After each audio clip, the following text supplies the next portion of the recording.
My name is Efrain Rodriguez. Today we're going to talk about communication beyond language. First, what is the benefit of learning how to read nonverbal communication? It activates your right brain hemisphere. Also, it increases your analytical capacity in all aspects. It practically turns you into a human lie detector. It can help you obtain information meant to be withheld. The intentionalities of people become obvious. It increases your awareness, so you practically see more of reality or a new aspect of reality that you didn't see before. It is the one thing that increases your awareness to such an extent that the lines between the physical and the spiritual lines get blurred. It helps you know things without any physical evidence, and also it is practically the catalyst to seeing the unseen. And by that I mean that it helps you get closer to your third eye awakening. Now, why did we forget all this? So first,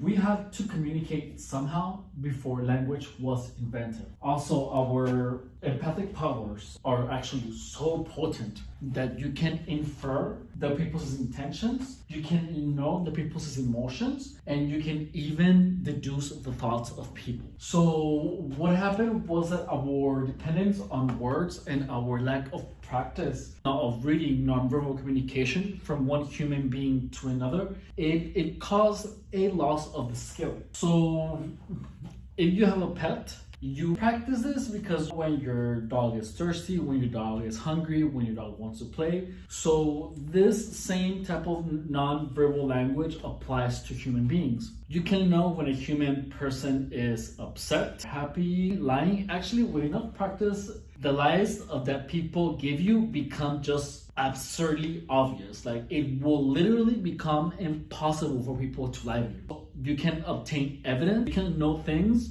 without any physical evidence ever being presented to you. Now, how do I start? So first, you have to get out of your head. So when we are speaking to someone, more instead of paying attention on the other person completely, we are most of the time thinking about what are we going to say next. So you need to stop that and actually stop being in your head and start paying attention outside. So you have to focus on the person. You have to place emphasis on the person's face. Why? Because that way it will allow you to pay full attention to the subject's face. Also pay attention to the voice, and also look for micro expression. So this is a skill that gets developed. So when you are just starting to develop your capacity of reading non-verbal language, you will begin just with the little things. So you begin first just by observing the facial expressions, the micro expressions. And then as your capacity becomes increasing, you will start noticing that automatically. Like your nervous system will automatically detect that, and then you can focus on other aspects of non-verbal language, such as the intonation or how the potency of how the words are expressed, while your subconscious mind takes care of observing the micro expressions. It is the same process that happens when you learn in something new, such as when you learn how to drive. In the beginning, you're very aware of how you're moving the wheel or the steering wheel, of doing the shift gear changes, of adjusting your mirrors. But then with time and practice, that becomes natural. The whole driving procedure becomes so ingrained in your nervous system that your nervous system knows how to practically do that, and you can actually be thinking about other things while doing that. So the same principle applies to your reading of nonverbal communication. So you will be able to detect greater amounts of information, such as micro expressions, tones of voice, and you will be able to expand it to body language, to how fast they're talking, to how strong the intonation is to their speech, to how they're moving. So you will be able to expand your awareness. So this is literally what it's literally an increase of awareness. So which is why just practicing this and developing this skill will get you a step closer to awakening your third eye. We're going to cover a little bit, we're going to cover on the next video other things to pay attention to. But if you need to watch this video again, as you are able, to cover more just by interacting with people, just know that you will be able to increase your awareness of these things. That's all I have to say for today. Thank you for watching. Bye. Today we're going to continue our little study on communication beyond language. So we're going to continue on number 6. So you have to stop the internal dialogue when you are interacting with people. So for that, it is necessary to calm the mind. If your mind is restless, or if you're thinking about other things, such as what you're going to say next, instead of paying full attention to the person's face, you are going to have a foggy version of reality. So there are going to be a lot of tiny details that you are going to miss. So meditation comes in as great practice to help you calm your mind and to help you place full focus onto the person or to the subject that you're having a conversation with. Now, you have to have a true full focus on the subject. So I'm going to tell you a situation, a personal experience where if I was not applying this, I would have actually missed the person going through my wallet when I was in the restroom. Now, as with practice, your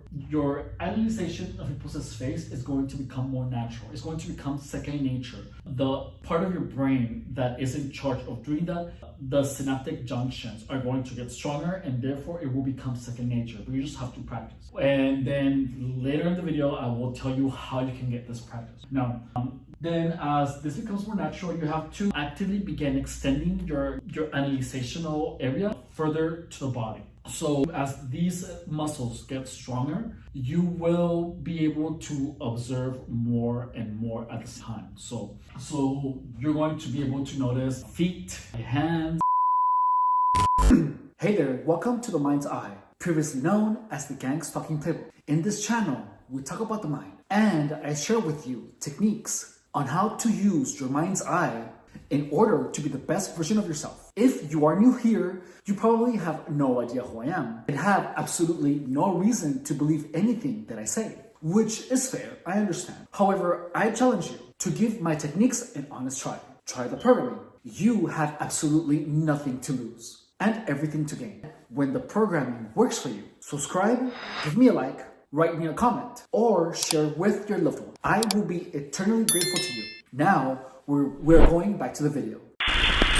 And other things. Now, and also you're contextualizing the entire movement will also be coming later. So now, but you just have to practice. So movement is evidence of thought. And by that, I mean that when someone's body does something that is telling you one thing, but the person is expressing the opposite, you have to trust the body, because most of the movements that we do while we're having a conversation with someone, particularly if it's a very intense conversation, we are unaware of any gestural language. We are mostly just in a focus on the thought, and our body just does that naturally. Now, I'm going to give you an example of an experience where if I did not pay attention, I would have missed a client going through my wallet. So this happened like 2 years ago, and this is what happened. So I was at a client's home, and then I left my wallet on the floor. During the session, I asked him if I could use the restroom. Through his body language, he told me that he wanted to see through my wallet. And through his body language, he told me after I walked out of the restroom, he told me that he did go through my wallet. And then with denial, he confirmed it. So notice that to me, this was unseen. So I didn't see his actions, but his body language told me what he did. How? So first, I asked my client if I could use the restroom, and then where it was, if I could use it. So he pointed at it. So then I looked to the direction he pointed, and then I told him, I'll be right back. And when I turned back, I caught him retracting a quick, secretive glance from my wallet back to me. That's one. So that in itself tells me that he had an interest in my wallet, and that he did not want me to see him looking at it, because when his peripheral vision detected that I was turning back, he quickly glanced back right to me. Now, I was analyzing that glance because it struck me as a little off when I was going to the restroom. So then it clicked when I was already peeing in the restroom, so then I hurried out. So then when I came out, he appeared nervous, in a hurry.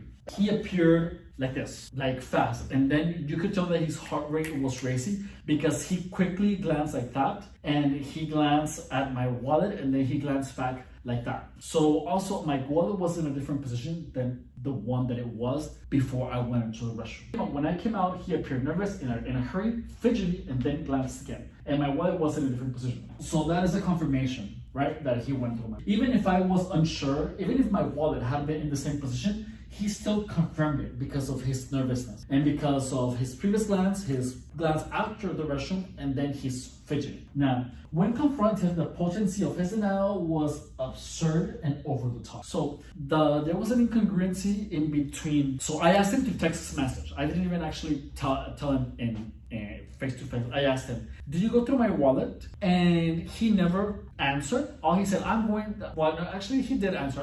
I'm sure he denied it. But then he began talking about how much stress he is under because of school, and that he cannot believe that I'm adding more stress. Amount of denial was so over the top that it made it more clear that he wanted to pull himself away more from that accusation that I was doing. Even though I didn't see it, I didn't have to. I just knew exactly what he did because his body told me. So even when someone denies it to your face, movement is evidence of thought. And by that, I mean that. So look, we're going to go over a little neurobiology. So there are two types of movements of thought processes. There is open loop thought process and there is closed loop thought process. So now the closed loop thought process could be, for example, when you touch a hot stove. So let's say that you touch a hot stove, and when you touch it, you immediately retract your hand. You don't leave it there and think, "Oh, this is hot. I think this might burn my skin. Oh, maybe I should pull my hand back." No, you immediately pull it, right? So now that is a closed loop thought process. Now, an open loop thought process is when there is a lot of thought in between the action and the thought. So that would be, for example, when you are about to do a presentation, or when you're about to speak in public, you start thinking, what if I fuck up? What is this, that? So then you just start having all these types of emotion. You start thinking too much, and and then so your body is processing way too many things. It's going to look like a freeway, like there's way too many neural connections activated, and it kind of overloads your system, and that leads to a poor performance. So now gestural language is closed loop, right? So it happens before it turns into an open loop thought process. This applies to microexpressions. Microexpressions happen when the nervous system expresses something before the conscious mind can retract it. And by that, I mean that if someone is trying to have one up on you, and they do have one up on you, they're going to quickly, with their face, express a grin. They're going to do the evil grin, which I cover in one of my videos. So that's all you need, because movement is evidence of thought. So if you can tell what someone is thinking by reading their body language, that is how powerful this information is. You can see the unseen. All right, does that make sense? So that's what I mean by seeing the unseen. You need no evidence to know things. All right. Now, this is it for today. Thank you for watching. Bye.